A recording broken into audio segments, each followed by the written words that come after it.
Pernahkah kalian merasa diawasi oleh sesuatu yang tidak memiliki mata, namun tatapannya terasa begitu tajam hingga menusuk ke tulang belakang? Di sebuah desa terpencil bernama Alaswangi, perasaan itu bukan sekadar imajinasi. Di sana, di persimpangan jalan masuk desa, berdiri sebuah pohon beringin yang ukurannya melampaui logika. Penduduk setempat menyebutnya beringin kafan. Mengapa? Karena di dahan-dahannya yang menjuntai, selalu ada kain-kain putih kusam yang berkibar tertiup angin, seolah-olah pohon itu sedang memakai pakaian kematian. Rina, seorang mahasiswi berusia 20 tahun, baru saja menginjakkan kakinya kembali di Alaswangi setelah 10 tahun merantau di kota. Ia datang untuk menghadiri pemakaman kakeknya. Namun, saat mobil travel yang membawanya melambat di depan pohon beringin itu, bulu kuduk Rina meremang. Suhu di dalam mobil mendadak turun drastis. Ia mencium aroma melati yang sangat kuat, tapi bukan melati segar. Itu adalah aroma melati yang sudah membusuk, bercampur dengan bau tanah basah yang anyir. "Pak, itu kain apa yang digantung di pohon?" tanya Rina pada sopir travel, mencoba memecah keheningan yang menyesakan. Si sopir tidak menjawab, ia hanya terus menatap lurus ke depan. Tangannya mencengkram kemudi hingga buku-buku jarinya memutih. Hanya suara mesin mobil yang menderu pelan di tengah kesunyian sore yang kian jingga. Rina melihat keluar jendela. Salah satu kain putih itu, yang panjangnya hampir 3 meter, bergerak pelan. Gerakannya tidak mengikuti arah angin.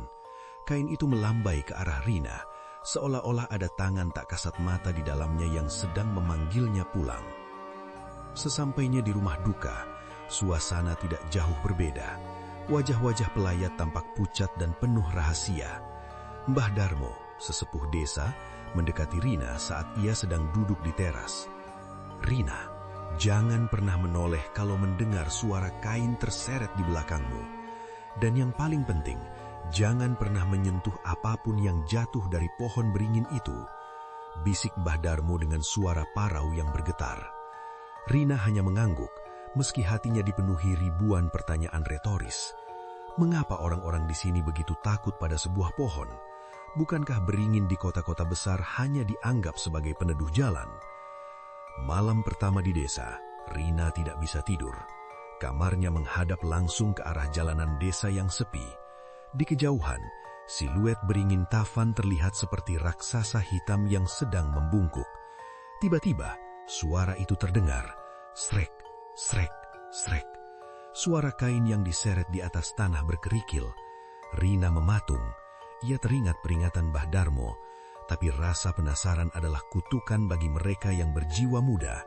Ia memberanikan diri mengintip dari celah gorden.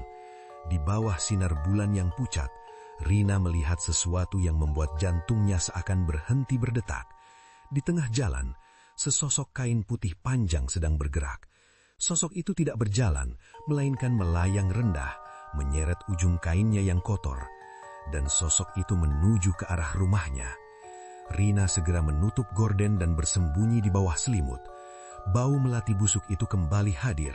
Kali ini lebih menyengat, seolah-olah sumber baunya berada tepat di balik jendela kamarnya. Keesokan harinya, Rina menemukan sebuah kain putih kecil tergeletak di depan pintu kamarnya. Kain itu kasar, seperti kain kafan yang sudah lama terkubur. Tanpa berpikir panjang, ia mengambil kain itu. Sebuah kesalahan fatal yang akan ia sesali seumur hidup. Seketika, telapak tangannya terasa panas membara. Ia melihat ada bercak darah kering di kain tersebut, membentuk pola yang menyerupai wajah seorang wanita yang sedang menjerit. "Apa yang kau lakukan, Rina?" teriak Mbah Darmo yang tiba-tiba muncul. Wajah pria tua itu penuh ketakutan. Ia segera merampas kain itu dan membungkusnya dengan daun pisang yang sudah dirajah. Mbah Darmo menjelaskan bahwa kain-kain di pohon beringin itu bukanlah kain biasa. Itu adalah pengikat bagi jiwa-jiwa yang sudah diambil oleh penunggu pohon tersebut. Setiap kali ada warga yang meninggal atau hilang secara misterius, sehelai kain baru akan muncul di dahan beringin. Dan kain yang ditemukan Rina adalah undangan. Menurut riset mistis lokal, Pohon beringin di daerah Jawa seringkali dianggap sebagai punden atau tempat bersemayamnya energi kuno.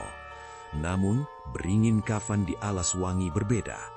Legenda mengatakan bahwa ratusan tahun lalu, seorang wanita yang dikhianati cintanya gantung diri di pohon itu menggunakan kain kafan suaminya yang baru saja meninggal.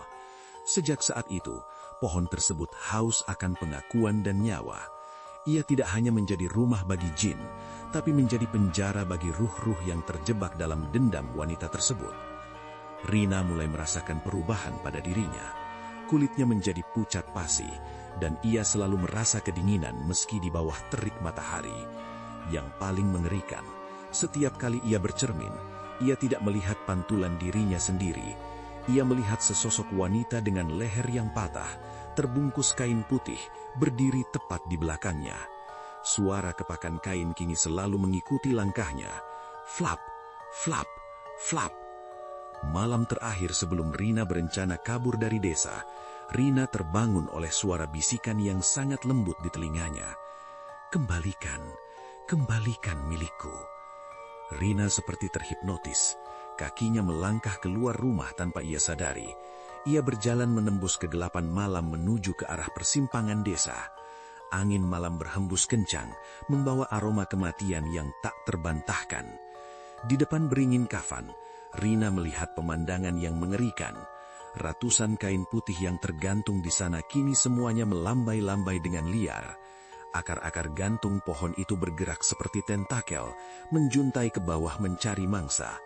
Di tengah pohon, sebuah lubang besar di batang kayu itu terbuka, mengeluarkan cahaya merah redup yang berdenyut seperti jantung. Rina melihat kain putih yang ia sentuh tempo hari, sudah tergantung kembali di dahan yang paling rendah.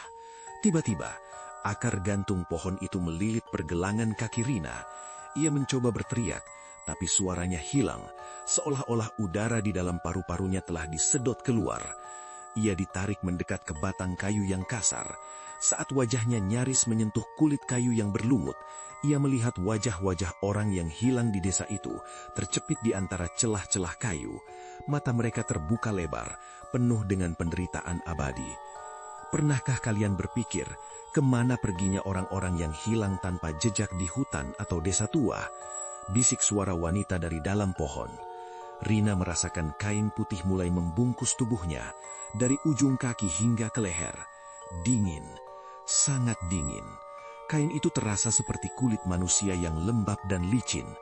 Ia mencoba melawan, tapi semakin ia bergerak, semakin erat kain itu melilit dirinya. Saat matahari terbit, penduduk desa Alas Wangi menemukan sebuah pemandangan baru. Di dahan beringin kafan yang paling rendah, tergantung sehelai kain putih yang masih bersih, putih cemerlang di antara kain-kain tua yang kusam. Kain itu bergoyang pelan tertiup angin pagi. Di rumah duka, kamar Rina kosong melompong. Tidak ada tanda-tanda kekerasan, hanya bau melati busuk yang tertinggal di bantalnya. Mbah Darmo berdiri di depan pohon, menundukkan kepala. Ia tahu, Rina tidak benar-benar pergi. Ia hanya telah menjadi bagian dari sejarah pohon itu. Namun misteri yang lebih besar tetap tersisa. Mengapa kain putih yang baru itu tampak bergerak-gerak sendiri, seolah-olah ada seseorang di dalamnya yang masih terus mencoba bernafas? Dan siapa yang akan menjadi korban selanjutnya saat kain itu jatuh ke tanah untuk mencari tuan yang baru? Jika suatu saat kalian melewati jalan yang sunyi dan melihat sebuah pohon beringin besar dengan kain putih yang tergantung di dahannya, jangan pernah berhenti, jangan pernah menoleh, dan yang paling penting, jangan pernah menyentuh apapun yang jatuh dari pohon beringin itu. Karena di Alas Wangi, kain putih bukan sekadar simbol kesucian, melainkan jerat kematian yang tak pernah melepaskan mangsanya. Ikuti terus cerita selanjutnya, hanya di Mistik Nusa.